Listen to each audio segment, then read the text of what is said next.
guys, Tommy from SoFlo Jeeping here. A little bit of a different video for you guys today. So over the years, I've built my rig into a rig that I'm super happy with. It's on 40s, it's 1 tons, but I wanted to sort of do a video that went back to the beginning. I want to make a video that shows all the different stages of my Jeep, down from the very beginning, just to remind some new Jeepers that don't compare your beginning to someone else's end. We all were at that stock Jeep point, and for a lot of us, it took a super long time to get to where we are. So, this is the beginning. So this is May 29th, 2017. This is the day I bought my Jeep. My Jeep was a 2015. I bought it 2 years old.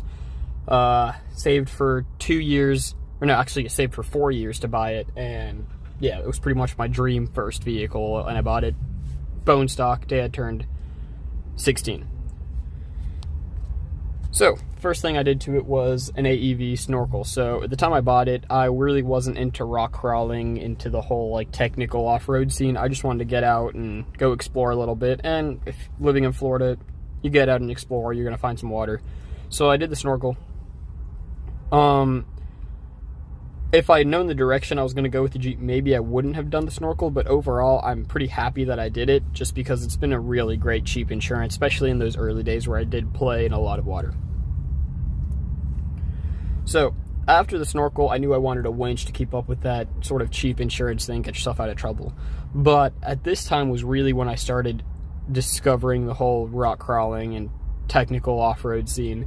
And I really, really digged it. I really dig the technicality of it and using your Jeep to go over things that look seemingly impossible. So this is where I started to sort of make the direction to build a rock crawler that I could still daily drive. So 2 things that I learned at the beginning were buy quality parts, and if you want to play in the rocks, keep your body as far from the rocks as possible. So the smaller the part, the farther they are from rocks, the more chance your tire has to grab onto stuff. So I started off with a VKS pre-runner front bumper. I didn't want to have to do this twice, so I just went straight to the frame shop from the get-go, powder coated it satin black. Super happy with this bumper. I still have it today, 4 years later. So, next thing I did was a Warn winch. So I was able to get a really, really good deal on a new in-box Warn Xeon 10S Platinum. If I were to do it again, I probably wouldn't have gone the Platinum. I would have just gone with a 10S, but yeah, only wanted to do this once, didn't want to do it again, so I went straight for a nice synthetic Warn winch, made in Oregon. Super happy with it. And yeah, it's still here. Okay, well, that control box isn't there. Some of you who've seen my older videos know the sort of mess I went with that, but it's got a new control box, but the winch is still here. Then I saved up for about 6 months and did lift, wheels, and tires at once. So I had a friend that he had some connections with Goodyear, so he was able to get me some MTRs for a pretty great price. They were a great tire. Not sure I would go back to the MTRs, just because after 20,000 miles, they really were beginning to be a bit of a pain. They were beginning to be a pain to balance. They were chunking. First 20,000 miles, they were a great tire. Wouldn't really go back to them, though. Then I did the Rock Crawler 3.5-inch X Factor with all 8 control arms. Super happy with that kit. That was a phenomenal kit. For a bolt-on mid-arm kit, I couldn't have asked for anything better. The front half of that kit is actually still on my Jeep, and the rear springs and rear track bar is still on the Jeep. But yeah, super happy with that. And Method NVs, been super happy with them. The only reason I took them off was when I went 8-lug, and now I have Method NVs on my 8-lugs. So yeah, can't go wrong with Method race wheels. And I also did a little Factor 55 Pro Link on there, clean up the front, and make winching a little safer. So, next was sort of making those 37s actually work. So when I first got it, I had no spacers and all like the big plastic stuff, and it was rubbing everywhere. Under flex, it wanted to tear the front fenders off, tear the rear fenders off, pretty much over any bump, it hit the rear bumper.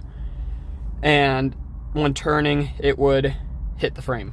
So, did some 1.5-inch GT wheel space, pushed the wheels out a little bit, and I trimmed the front and rear fenders. So, in this picture, the ruby rails were off because I took them off to trim them and then kind of procrastinated that project. So, there might be 1 or 2 pictures here where it doesn't have the ruby rails on. But yeah, so now it's starting to kind of take form a little bit. Doesn't have all the big plastic parts on the 37s. starting to make some progress. So then, being a relatively tall, short wheelbase rig, I wanted to at least throw a little extra protection in there, so I did the rock hard sport cage, had a powder coated gloss black, and yep, that's still in the Jeep today. Powder coat has been holding up great. It still looks like as if I just put it in there. Shortly after that, I went to my first Jeep beach, and I found a great deal on some rigid / truck light LEDs. Got them for $350 with anti-flicker harness, and I jumped on that just because the stock JK headlights are terrible. And super happy with them. It's been, see, that was Jeep Beach 2018, and it's 2021 now, so those headlights have been on there for 3 years, and they're clear as brand new, bright as brand new, super happy, quality headlights. Next thing I did was I put the rear bumper on. So after I lifted it, I took off the rear bumper because it was rubbing with 37s, and I really don't like how JKs look without the rear bumper. It exposes like the ugly part of the tub on the bottom. If that's your thing, great. I can't stand it. So I wanted to match with the front, but I also wasn't sure if I wanted to do a frame chop in the rear. Looking back, I probably would have done the frame chop, but at the time I thought I was going to be towing a little bit more, and I wanted to keep the factory hitch, just small loads like motorcycles and stuff, but I haven't really towed anything at all since then. So if I were to do it again, I would have gone with the VKS Shorty, but can't complain. Been super happy with the VKS Enforcer rear. And it was bolt-on, super easy, powder coated the same color, and it's still on there. I have repainted it just because I scratched it all up on rocks a bunch of times, but still there, still doing great, and been happy with it. So next little thing I did was I did the JL hood latches. So I was starting to get some of that JK hood flutter, and on the highway driving I would see my hood bounce up and down. So $60, some OEM JL hood latches, and that fixed that problem right away. And those are still on the Jeep, still doing great, still nice and firm. So next thing I did was a tie rod. So I was at Lazy Springs with some friends, and I bent my stock tie rod, and it wasn't terribly bent, so for about a week or so I was able to adjust it just to get the toe back in spec.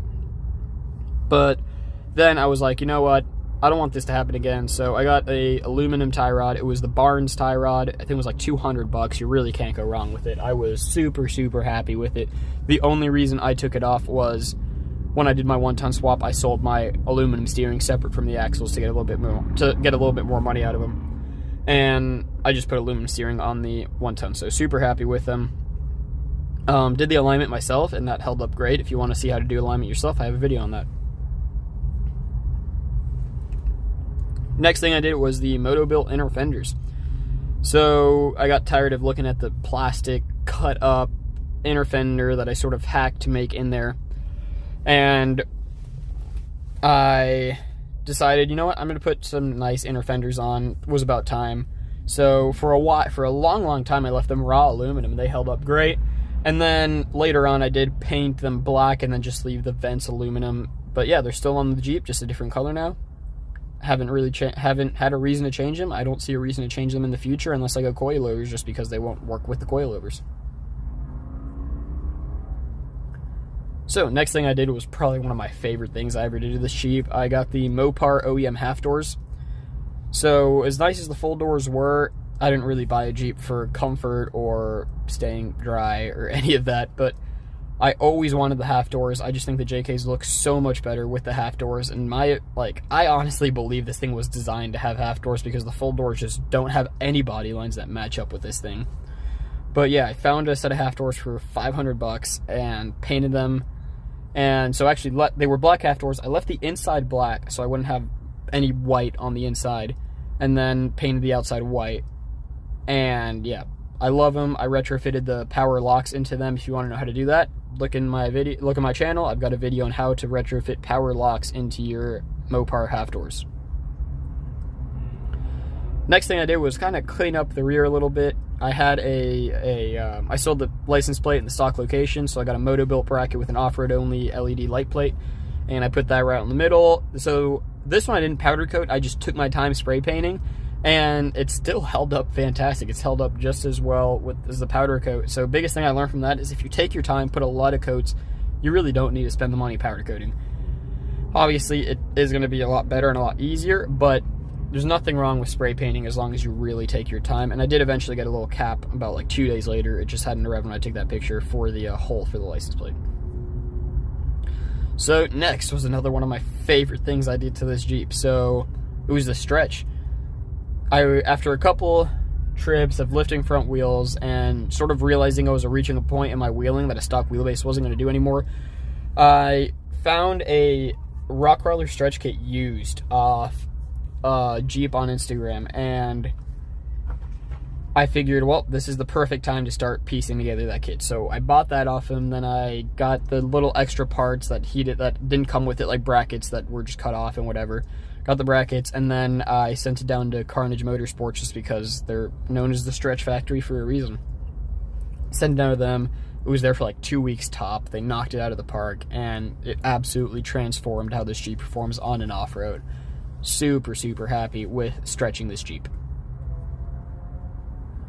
So, next thing I did was I found a good deal from White Rhino JK, Chase Macon. He was selling his JCR stuff, and he has the same color as me, and all that stuff was powder coated, so I'm like, well, I got to at least get something from him. So I got the JCR Mauler Narrows. Absolutely love how those fenders look. I wanted to buy those fenders regardless, and when I saw that set already powder coated to color match the Jeep, I had to jump on it. And they're still on the Jeep today, and I still love them. So next thing I did was ball joints. So I started getting some of the Death Wobble running 37s on the stock axles for a long time. And I had already done a track bar, I had already done a track bar bracket, I had already done a tie rod. All my joints were good, so I left one thing, ball joints. Jacked up the Jeep, and sure enough, my ball joints were shot, did the TerraFlex ball joints for $250. And super great learning experience doing ball joints, because chances are if you do them once, you're gonna have to do them again on another vehicle, another axle, whatever. Super glad I did this myself. It was a pain in the butt being my first time I ever did ball joints, but great learning experience. And those Jeeps, those ball joints are still on my Ruby axles on the following Jeep that had them. Next thing I did was a drag link flip. So this is the best picture I had that showcased it, but to keep with the Barnes, I did the Barnes aluminum drag link flip, because my bushings were pretty much shot having the stock drag link at that angle. So the drag link flip, did a rock crawler track bar bracket, weld-on bracket, and yeah, I didn't get to enjoy this for a crazy amount of time, because shortly after this, I decided to pull the trigger on the one-ton swap. But yeah, I mean, for the 2-3 months I had it, can't really complain. So yeah, shortly after that drag link flip, we got sent. So for those of you who don't know, I'm a college student. I live on campus, but we got sent home for summer break in March, so that's super early for us. So I knew I really wasn't gonna need to have the Jeep between March and August, because we have an extra vehicle that I could sort of drive around. So I realized there's gonna be no time like now. I really wasn't planning on doing a one-ton swap that early, but I knew I was never gonna have a better opportunity. Quarantine, a lot of downtime at home, and just something to do, and it was something that I wanted to do. But so I knew that was the best time to do it. So being that I wasn't planning for it, I didn't have all the money for a one-ton swap. So I sold my Ruby axles before even starting the one-ton swap. So this is that picture. I sold my Rubicon axles to a friend of mine, and that began the one-ton swap process. So I found a 05 Plus Super 8060 in a junkyard, and I found a 14 bolt from a private seller on Marketplace. I paid $550 for the 250 axle and $300 for the 14 bolt, and then began about 3 weeks of cutting them just after work, 2 hours at a time, in the awning next to the garage, just cutting away, and this is finally when I had them all cut and grinded down and ready to be worked on. So after a lot of cutting and then all the parts that were thrown into it, this was the first time the Jeep actually set on its own weight after the one-ton swap. Said a couple more little things that need to be done, but just so I've got a full video detailing my one-ton swap called How to Do a One-Ton Swap on JK. And then the walk around video also goes over some of the parts. So if you really want to get into the nitty gritty of what parts I used and how I did that one-ton swap, go check out that video. But yeah, this was a huge milestone for this build. This was the first time the Jeep ever sat on its own weight after the one-ton swap. So then it was just sort of fine-tuning little things. So this picture, it looks pretty similar, but I repainted a couple things, painted the wheel well, painted the inner fenders, painted the locking hubs, and got everything really dialed in. So in terms of pinion angles, control arm lengths, getting everything aligned. So this was pretty much getting the Jeep dialed in, which getting a Jeep really dialed back to where it was before a big project like that really does take a lot of time. You have to kind of do everything from zero as if you were putting your lift, steering, everything on the first time. So don't underestimate that portion of the build. So then one thing I didn't really have time to do back home when I did the one-ton swap was the shave. So fast forward a few months later, I finally did the 13-bolt shave, and it was really nice not having that boat anchor in the way there. And that's the most recent thing I've done. So I think we're at, what, 16 minutes? Yeah, it's 16 minutes. My build from start to where it is now. I'm not going to say finished because it will definitely get more parts. Future plans are, I want to do a front long arm, push the front a few inches. I probably will move my steering box and just do coilovers at the same time, push the front about 4 inches forward. I really want to do corners, and that's about where it'll stay for a little bit. Just bead locks and maybe some more aggressive tires like some Treps. But big thing right now is saving it for a tow pig. So Jeep's not going to change like crazy in the next year or so, but tow pig's going to happen. The Jeep will still get stuff like that long arm, like those tires, and like those bead locks. So I really hope you guys enjoyed the video. If you're a new Jeeper, you saw the progress. That was over 4 years. So don't get discouraged seeing a lot of big Jeeps around you. You'll get there. We were all where you are. And if you have any questions regarding the build, just shoot me a comment. I try to get to them as quick as possible. If you want to like the video, like the video. If you want to comment on the video, comment on the video. If you want to subscribe, subscribe. See you guys in the next video.